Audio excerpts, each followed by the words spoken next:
புதிய தலைமுறை நடத்திய வாக்காளர்கள் விழிப்புணர்வு பேரணி பெரம்பலூரில் நடைபெற்றது. இந்நிலையில் பெரம்பலூர் மக்களவை தொகுதி உறுப்பினர் பாரிவேந்தரின் செயல்பாடுகள் குறித்து தற்போது பார்க்கலாம்.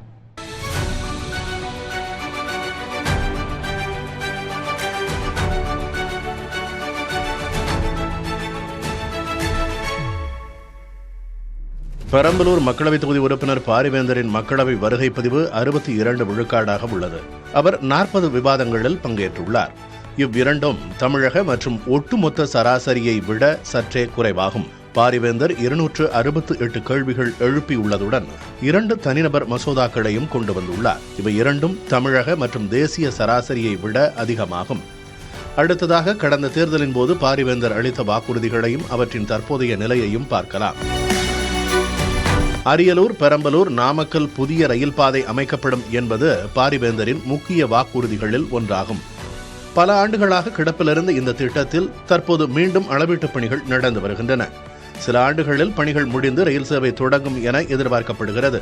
தொகுதியைச் சேர்ந்த 1200 மாணவர்களுக்கு கட்டணமில்லா உயர்கல்வி வழங்கப்படும் என்ற வாக்குறுதியும் நிறைவேற்றப்பட்டுள்ளது. சென்னை திருச்சி நெடுஞ்சாலையில் சிறுவாச்சூரில் மேம்பாலம் கட்டப்படும் என்ற வாக்குறுதியும் நிறைவேற்றப்பட்டுள்ளது.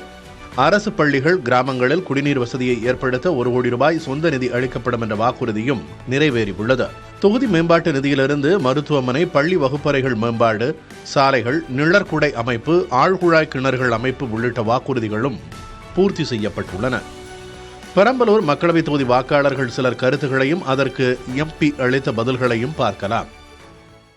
பாராளுமன்ற தொகுதி உறுப்பினராக என்னை பொறுத்தளவுக்கு பெரம்பலூர் தொகுதிக்கு அந்த அளவுக்கு எந்த ஒரு ஈடுபாடும் செய்த மாதிரி என்னுடைய கணிப்புக்கு தெரியும். இந்த தொகுதிக்கு வந்த ஒருபாடு எந்த நோக்கத்திற்காக ஒரு பாராளுமன்ற உறுப்பினர் தேர்ந்தெடுக்கப்படுகிறாரோ அத்தனையும் மகிழ்ச்சியாக செய்து கொடுத்திருக்கேன் என்ற திருப்தி எனக்கு இருக்கிறது.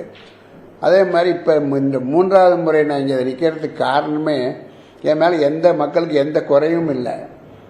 பழக்கமாக சொல்லுவாங்க, ஒரு எம்பியோ அல்லது எம்எல்ஏவோ அமைச்சரோ ஒரு தொகுதியில் இருந்தாங்கன்னா திருப்பி அதை போய் அங்கேயே நிற்கிறது பல முறை யோசிப்பாங்க. ஏன்னா மக்கள் அது மாதிரி ஒரு ஆன்டி இன்குபென்சி இருக்கும். அந்த மாதிரி என்கிட்ட சுத்தமாக இல்லை. அதாவது பயிர் ஏதாவது நஷ்டமாச்சுன்னா அது காப்பீடு வழங்குற மாதிரி, அது உள்ளவங்களுக்கு கிடைக்கிற மாதிரி இதை கணக்கு பிள்ளை முடிச்சு இப்போ பார்த்து வேணுங்கிறவனு போட்டு கொடுக்குறான். இதை நேரடியாக பார்த்து பாதிக்கப்பட்டவங்க பலனடைகிற மாதிரி செய்யணும். காப்பீட்டு முறைப்படுத்தினா தான் நல்லாயிருக்கும்.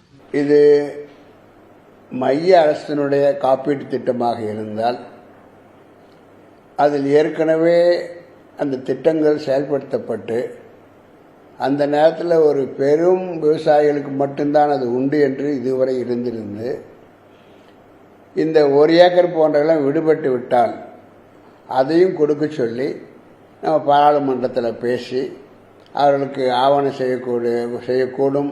அதனால முடியும். மக்களவை செயல்பாட்டை பொறுத்தவரை பெரம்பலூர் மக்களவை தொகுதி பிரதிநிதியின் செயல்பாடுகள் திருப்திகரமாகவே இருப்பதால் 65 மதிப்பெண்கள் அளிக்கப்படுகிறது.